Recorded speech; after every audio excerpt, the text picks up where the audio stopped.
أعوذ بالله من الشيطان الرجيم بسم الله الرحمن الرحيم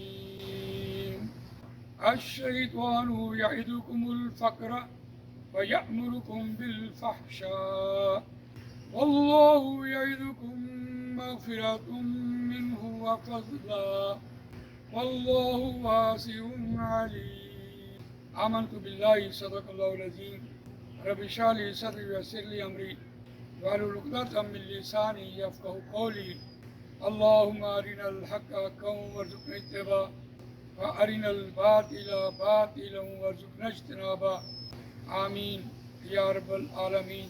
سورہ بقرہ آیت نمبر 248 آپ کے سامنے تلاوت کی ہے، اور یہ تیسرے پارے کا 5واں رکوع زیر مطالعہ۔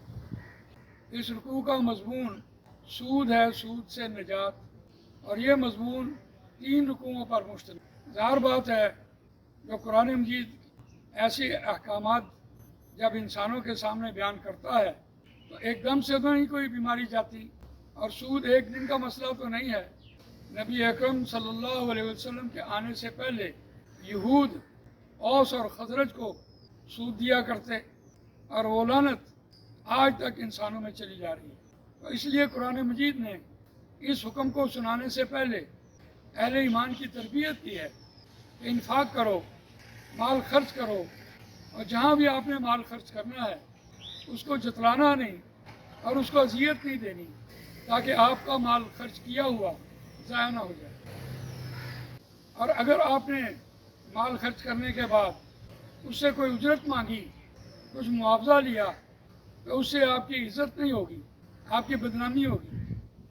اور اگر آپ نے معاوضہ لیا دنیا کو دکھانے کے لیے کیا تو تب بھی آپ کا مال ضائع ہو جائے، دنیا میں بھی اور آخرت میں بھی۔ اور پھر جو آپ نے مال لوگوں کو دینا ہے وہ ایسا مال دینا ہے جیسے خود پسند کرتے ہیں۔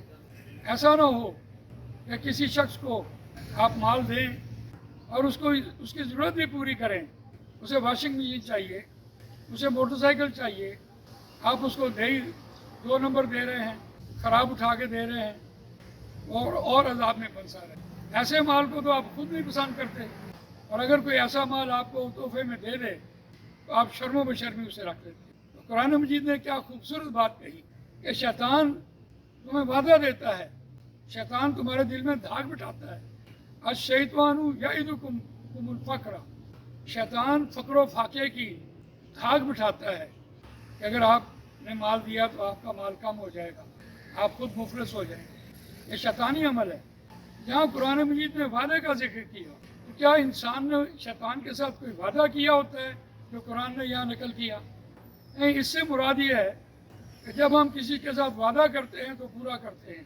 تو یہاں قرآن مجید نے ہمارے عمل کی طرف اشارہ کیا، کیونکہ ہمارا عمل 2 نمبری کا ہے، اور قرآن مجید نے یہاں اس کو تنزیہ طور پر کہا۔